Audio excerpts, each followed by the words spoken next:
కృపాభరితుడైన మా ప్రభువా, నీ పాదములకు స్తోత్రాలు. తండ్రి, యుద్ధాలు చేస్తున్న దేశాల నిమిత్తమై మీ పవిత్రమైన పాదాల చెంత మొరపెట్టుకుంటున్నాను. ఇరాన్, అమెరికా, ఇజ్రాయేల్, తండ్రి, గాజా, ఇంకను యుక్రెయిన్, రష్యా, ఎంతో బీభత్సవంగా యుద్ధాలు జరుగుతూ ఉన్నాయి. ప్రతి వారిలో మానవత్వం నశించాది. మారణ హోమం జరుగుతూ ఉంది. మారణకాండ జరుగుతూ ఉంది. తండ్రి, వృద్ధులు, పాలిచ్చే తల్లులు, చంటి పిల్లలు, నా తండ్రి, యుద్ధములో శరీర అవయవాలు పోగొట్టుకున్నవారు, చనిపోయిన వారు, వారి కుటుంబాలు నిలవటానికి ఆశ్రయం లేకుండా, భవంతులు కూలిపోయి, భోజనం లేకుండా, ఆహారము దొరకకుండా ఇబ్బంది పడుతున్న జనం, నీళ్లు తాగటానికి లేకుండా ఇబ్బంది పడుతున్న జనం లెక్కలేనంతమంది. తండ్రి, కనికిరాని చూపెట్టండి ప్రభా. యుద్ధములు ఆపు చేయమని ప్రార్థిస్తున్నాను. ప్రజల మధ్యన నా తండ్రి ఒక సమాధానము దయచేయండి. ఈ యుద్ధముల ద్వారా ప్రపంచమంతా కరువు ప్రాగిపోతూ ఉంది స్వామి.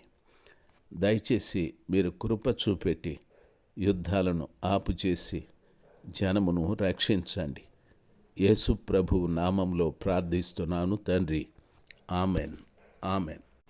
మార్చి మాసం 16వ తారీఖు 2026 సోమవారం. ప్రియులారా, నెహెమ్యా గ్రంథము 4వ అధ్యాయం 17వ వచన ప్రారంభం. గోడ కట్టువారును, బరువులు మోయువారును, బరువులు ఎత్తువారును ఒక్కొక్కరు ఒక చేతితో పనిచేసి ఒక చేతితో ఆయుధములు పట్టుకుని ఉండిరి. మరియు కట్టువారిలో ఒకడు తన కత్తిని నడుమునకు బిగించుకొని గోడ కట్టుచు వచ్చాను. బాకా బూదువాడు నా యొద్ద నిలిచాను. 17, 18 వచనాలు చదివాను. ఇక్కడ 17వ వచనములో గోడ కట్టేటటువంటి వారు, బరువులు మోసేవారు, బరువులు ఎత్తువారు ఒక్కొక్కరు ఒక చేతితో పని చేస్తూ చేతితో ఆయుధం పట్టుకుని ఉండిరి. నీవు ఎవరివి? సంఘంలో గోడ కట్టేవాడివా? బరువులు మోసేవాడివా? బరువులు ఎత్తువాడివా? నీ చేతిలో పని ఉందా? నీ చేతిలో ఆయుధం ఉందా? ఆలోచన చేయి. సంఘాలలో ఈ రోజున గోడ కట్టడం అంటే పరలోక రాజ్యాన్ని కట్టడం. ప్రభులు వారు చెప్పినట్టుగా మీరు సర్వలోకానికి వెళ్ళి సర్వ సృష్టికి సువార్తను ప్రకటించండి అని చెప్పాడు. అది కేవలం సేవకులకు మాత్రమే అని అనుకుంటాం. లేదు, క్రీస్తు రక్తంతో కడగబడిన ప్రతి బిడ్డ బాధ్యత. క్రీస్తు రక్తముతో వారి పాపములు క్షమించబడ్డాయి అని చెప్పుకుంటున్న ప్రతి బిడ్డ బాధ్యత. లోకంలో నుండి ప్రభులు వారు ప్రత్యేకపరిచి నిన్ను పరిశుద్ధినిగా చేశాడు. నీ బాధ్యత కూడా. నిన్ను రక్షించాడు. నీ బాధ్యత కూడా. నా పాపాలు క్షమించబడ్డాయి అని చెప్పుకుంటున్నా నీ బాధ్యత కూడా.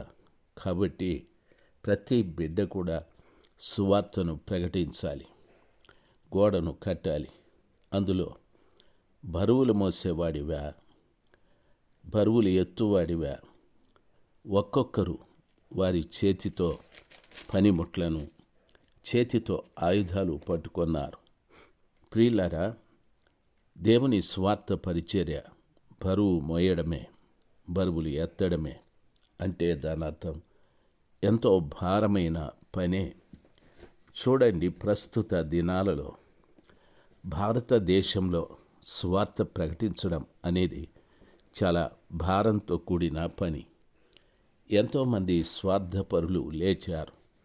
లేచి అసలు వారు దేశానికి ఏమాత్రం మేలు చేస్తున్నారో కీడు చేస్తున్నారో తెలియదు. క్రైస్తవులలోనూ అలాంటి వారు ఉన్నారు, హిందువులలోనూ అలాంటి వారు ఉన్నారు, ముస్లింలలోనూ అలాంటి వారు ఉన్నారు. వారు చెప్పే మాట ఏమిటంటే, ప్రియులారా, క్రైస్తవ్యాన్ని దూషించడమే, క్రైస్తవ్యాన్ని కించపరచడమే. క్రైస్తవులు పవిత్రంగా భావించేటటువంటి మత గ్రంథాన్ని, దేవుడిచ్చిన గ్రంథాన్ని, ఆ కృపగల దేవుణ్ణి తక్కువ చేసి మాట్లాడడం.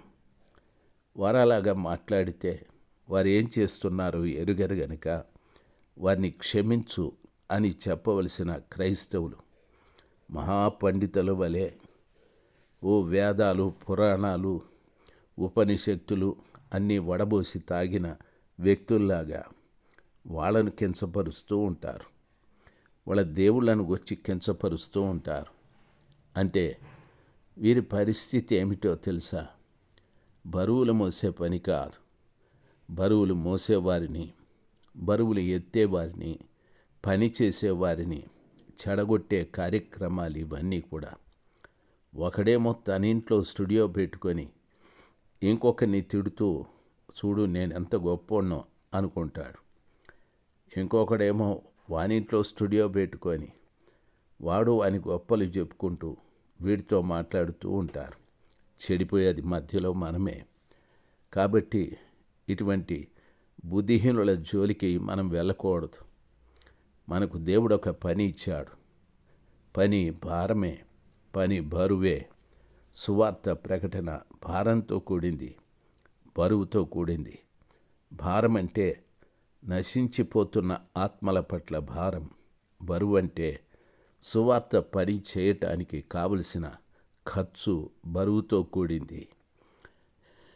ఈ రోజున సువార్త పరిచర్య చేయాలి అంటే ఎంతో ఖర్చు కూడా ఉంది.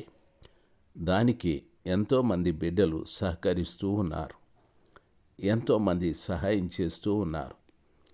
ఆ విధంగా సహకరించి బరువు మోస్తున్నవారు, భారం మోస్తున్నటువంటి ఆ ప్రజల యొక్క ఆలోచనల్ని వ్యర్థపరచకూడదు. ప్రతి క్రైస్తవుడు కూడా నీ చేతిలో పని ఉండాలి, నీ చేతిలో ఆయుధం ఉండాలి.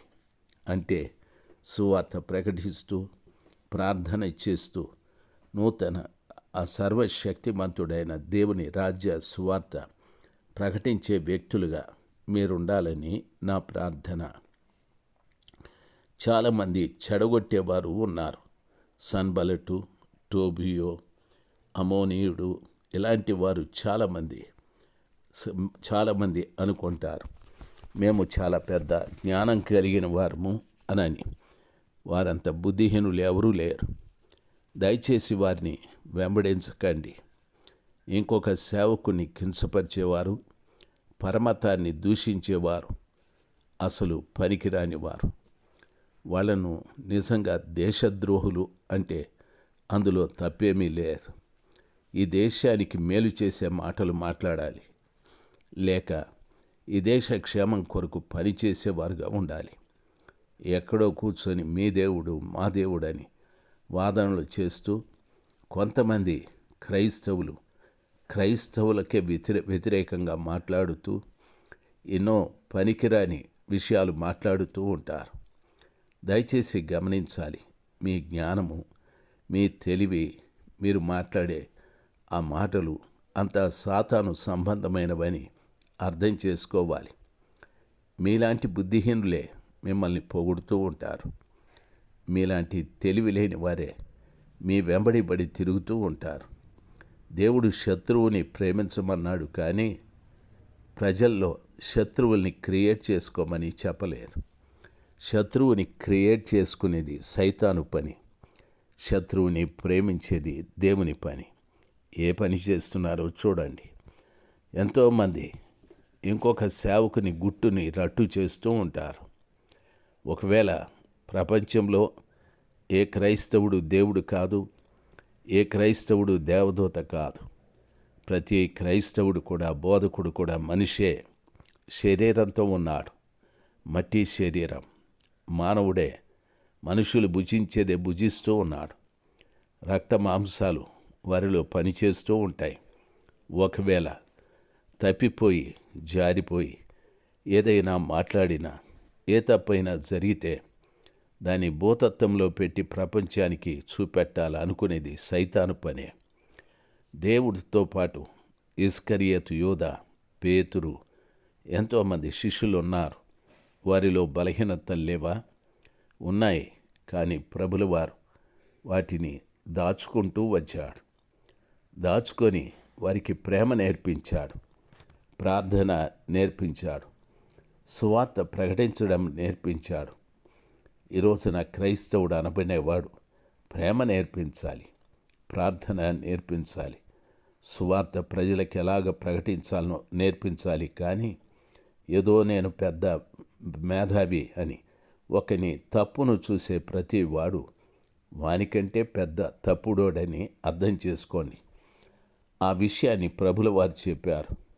ఒకని కంటిలో నలుస్తుంది అనుకునేటటువంటి వాని కంటిలో దూలముందని మర్చిపోవద్దని చెప్పాడు. ప్రభువు మాటలు, ప్రభువు పాఠాలు, ప్రభు చెప్పిన ఉపదేశాలు అర్థం కాలేదా? మానండి. మాని మీ చేతిలో పని, ఒక చేతిలో ఆయుధం పట్టుకొని ఆ సర్వశక్తిమంతుడైన దేవుని రాజ్యముని భూమి మీద కట్టుటకు పని పూనుకొందాం. ఆ కృప మీ అందరికీ దేవుడు దయచేయునుగాక. ఈ మాటలు మాట్లాడినందుకు మీరు క్షమించాలి. ఎందుకంటే ఇలాగే వదిలితే ఎంతోమంది బుద్ధిహీనులు తయారైపోతారు. దేవుని రాకడలో బుద్ధి లేని కనేకల్లాగా ఆగిపోతారు. మీరు మార్పు చెందుదురుగాక. ఆమెన్. 17 పూర్తి అయిపోయాది.